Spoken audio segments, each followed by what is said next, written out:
있는데요. 세무 교육 강사님, 장모님이 좀 이렇게 편안한 마음으로 제목을 정했습니다. 마음이 편해지는 세금 이야기 이래가지고 재밌는 이야기를 해주실 겁니다. 예.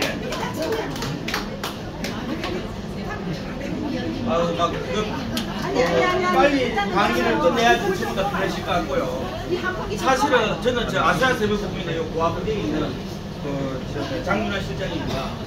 제가 요 세무 일을 한 지는 저는 이제 실장이고 사무장입니다, 사실은. 그런데 제가 한 30년 정도 이제 일을 해보니까 사실은 이 세무 관계가 디테일하게 얘기하면 10분만 15분만에 얘기를 다 못합니다. 그래서 세금의 종류도 뭔지 많고 사실은. 그래서 제가 이제 많은 사업자분들이 오시면 전부 다 이구동성으로 하시는 말씀이 있습니다. 어떤 말씀인가 하면, 아유, 이 세금 낼 돈이 없다. 아, 내가 이렇게 많이 벌었다고? 아, 이 돈이 어디 갔노? 다 이렇게 신고가 끝나고 나면 다 이렇게 얘기를 하십니다. 그래서 제가 올해 상담을 해보니까 느낀 점이 있더라고요. 이거는 오늘은 전문적인 얘기보다는 한번 우리가 세금을 대하는 마음을 한번 가져보고 이렇게 가져야지 스트레스를 안 받아요. 왜 그런가 하면 항상 세금은 뒤에 발생하는 일이고, 그죠? 그러다 보니까 우리가 이런 마음을 먹지 않으면 절대로 사업하시는데 스트레스를 받고, 마지막 사업을 하는데 스트레스 받지 않아야지만 여러분들이 사업을 잘할 수 있다고 생각하고, 그래서 제가 이제 주제는 마음이 편해지는 세금 이야기인데, 여기 계신 분들은 세금을 어떻게 생각하세요? 내기 싫어요. 그렇죠? 세금 내기 싫습니다. 내기 싫죠? 네. 그 다음에 다 이 세금이라고 그러면 상당히 부담스럽고 짜증나고, 그 다음에 뭔가를 뺏기는 듯한 마음이 든단 말이에요. 자, 그러면 이런 세금에 대해서 우리는 어차피 사업을 계속 해야 되고, 그러면 사업을 하면 매출이 어떻고, 매입세 공제가 어떻고, 그 다음에 필요 경비가 어떻고, 그 다음에 여러 가지 그 다음에 이 세금은 또 양도소득세도 있고, 세금의 종류가 너무 많아요. 하지만 여기서는 우리가 이제 사업자니까, 여기는 또 우리가 사업을 하면 일어나는 일들이 발생하잖아요. 그죠? 그러면 첫 번째는 법인 사업자들 계세요. 자기가 법인 사업자다. 그죠? 그 다음에 전부 다 나머지는 다 개인 사업자라고 제가 생각을 할게요. 근데 개인 사업자 중에 일반 가세, 면세자, 간이 가세자, 그 다음에 업종을 따지면 음식업, 수급, 서비스 모든 것들이 다양하게 이제 사업을 하고 계시거든요. 자, 그러면 이 세금 문제를 저는 이렇게 생각합니다. 사업자분들이 그런 얘기를 하시면, 사장님, 세금을 이렇게 생각하시면 안 편하시겠어요? 원래는 사업을 하시기 전에는 세금 공부를 열심히 하십니다. 열심히 하고, 내가 사업자 등록증 내기 전에 열심히 하고, 그 다음에 나는 사업을 하면 내가 맨날 매출을 체크하고 매입을 체크해서 나는 세금을 어떻게 할 거야.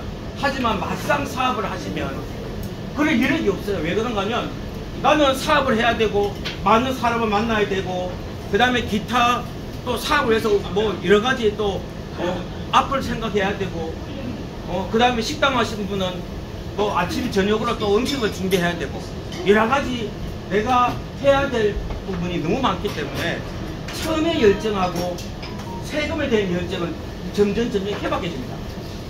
제가 배워보려면서.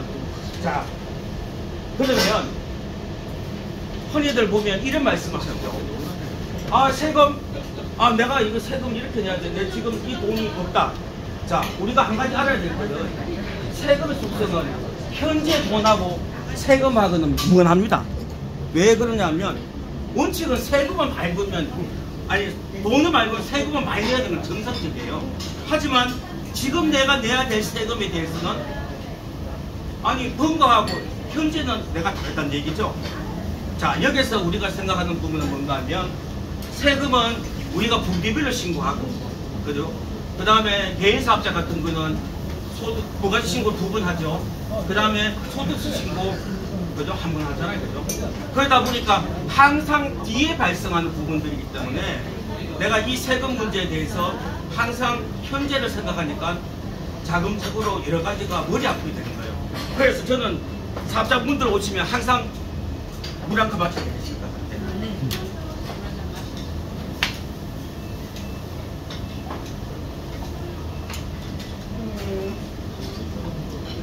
저는 사업자분들 오시면 항상 이렇게 마음을 뭐라고 합니다. 자, 내가 오늘 매출이 100만 원이다. 그러면 사장님 10%는 제외하고 90%만 가져가세요.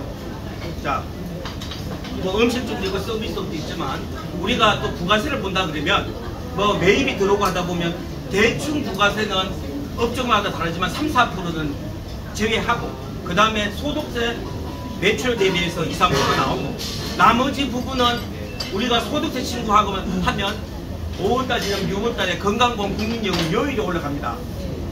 그런 부분들을 생각해서 간단하게 나는 무조건 매출이 발생하면 10%는 제외하고 90%만 가져간다는 마음을 먹으시면 여러분들이 좀 마음이 편해지지 않을까 싶습니다. 그리고 사업은 뭐든지 내가 벌 금액과 지출을 빼고 난 금액이 남는 금액이 아니에요. 세금을 제외해야지 내가 남는 금액입니다. 항상 그거는 명심하셔야 됩니다. 그 다음에 또 이런 분도 있어요. 어떤 분들이 있는가 하면 아 나는 사업을 시작해서 사업 초창기다. 내가 낸 지출은 2억인데 수입은 1억분에 안 들어왔는데 왜 내가 세금을 내야 되느냐. 통장을 보니까 나는 2억이 나갔어요. 하지만 번 돈이 1억인데 왜 세금을 내야 된다. 이런 부분들을 좀 많이 얘기하시는데 우리가 사업을 하시다 보면 현금성, 소비성 지출이 있고 자본적인 지출이 있습니다. 그러면 내가 실내 인테리어를 한다. 한 1억 더 갔다. 그러면 근데 내가 거기거든 내가 5천만 원뿐이 안 된다. 하지만 착각하시는데 1억에 대해서는 인테리어 비용이라든가 이런 부분들은 단번에 없어지는 게 아니기 때문에 감각상각을 해요. 우리 소위 말해서 뭐 마음을 따서 감각상각을 당해놓은데 없어지는 경비가 아닙니다. 그러다 보니까 사업하시다가 착각하시는 경우가 있더라고요. 그런 부분들. 그 다음에 두 번째는 세금은 뒤에 따라오는 부분입니다. 그러면 뒤에 따라오는 부분들을 옆에 두면 편해요, 세금이. 그런데 한 가지 착각하시는 부분이 있어요. 세금을 앞에 두려고 하면 여러분들 사업하는데 스트레스 받고 내가 세금 때문에 이것 때문에 뭐 항상 내가 열심히 하려고 하는 세금에 대한 추진력이 안 붙어요. 세금은 뒤에 두는 것보다 옆에 둬야 되거든요. 항상 앞에 두실 분들이 계시더라고요. 그런 부분들. 그 다음에 또 한 가지. 절대로 남하고 세금을 비교하지 마세요. 나 똑같은 업종이고 똑같은 모양새를 가지고 있다 하더라도 세금은 각자마다 다 틀립니다. 소득세 부분에서는 남는 것도 틀리고 가족공제도 틀리고 기본공제가 틀리기 때문에 나는 항상 세금에 대해서 남하고 비교하면 제가 본인이 스트레스 받아서 안 돼요. 자, 뭐 고기 굽고 있는데 잠시나마 오늘은 뭐 영양 강화에 대해서 전체적인 세금에 대한 내 마인드를 정하시면 마음이 편해질 거예요. 다음 시간에는 좀 전문적인 요소가 있지 않습니까? 뭐 유튜브에 보니까 뭐 자녀한테 5억 하면 세금이 없다, 뭐 정의세 없다 이런 부분들 유튜브의 내용들 다 믿으시면 안 돼요. 제가 이 교육을 하기 위해서 유튜브를 보니까 수많은 교육들이 있는데 그 정보가 다 맞지는 않습니다. 이걸 보고 하시면 세금 폭탄 맞습니다. 그래서 항상 여러분들은 옳은 정보를 접하셔야 됩니다. 자, 다음에 이런 역량 강화 있으면 제가 조금 전문적인 뭐 2월 결승권이라든가 1세대 2대 비과세 요건이라든가 그 다음에 생활에 쓸 수 있는 세금들을 한번 강의를 해보겠습니다. 오늘은 요것만으로도 여러분들이 마음이 편해졌으면 좋겠습니다. 감사합니다. 예, 두 분 다 워낙 명강의를 하셔가지고 요 자료는 제가 받아서 밴드에 공지사항에 올릴 테니까 회원님들 충분하게 활용하셔가지고 그렇게 활용하시면 됩니다.